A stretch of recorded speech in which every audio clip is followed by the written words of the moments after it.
बिस्मिल्लाहिर्रहमानिर्रहीम। प्यारे बच्चों, अस्सलाम वालेकुम। प्यारे बच्चों, सोचिए आज मैं आप लोगों को क्या पढ़ाने जा रही हूँ। जी हाँ बच्चों, आज का उन्वान है अदबी इस्तिलाहात। अदबी इस्तिलाहात पढ़ाने का मकसद अदबी इस्तिलाहात के बारे में जान सके, मुतला और मक्ता में फ़र्क कर सके, रदीफ़ और काफिया में फ़र्क कर सके, मिसरा, शेर और बंद में फ़र्क कर सके। मतलब गज़ल या कसीदा का पहला शेर जिसके दोनों मिसरे हम रदीफ और हम काफिया हो मतला कहा जाता है। हुस्न मतला, मतला के बाद आने वाले शेर को हुस्न मतला कहा जाता है। मक्ता गज़ल या कसीदा का आखिरी शेर जिसमें शायर अपना तखल्लुस का इस्तेमाल करता है मतला कहा जाता है।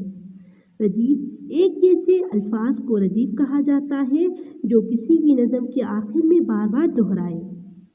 काफिया हम आवाज़ अल्फाज को काफिया कहा जाता है जो किसी भी नज़म में रदीफ से पहले आए। मिसरा किसी भी नज़म के एक लाइन को मिसरा कहा जाता है। शेर दो मिसरे मिलकर एक शेर बनता है। बंद चार मिसरे मिलकर या दो से ज़्यादा अशआर मिलकर एक शेर बनते हैं। प्यारे बच्चों, आज के लिए इतना काफ़ी है। अभी आप लोग घर का काम देखिए, ये है आपका घर का काम। तो आपने घर बैठ के आराम से ये काम करना है।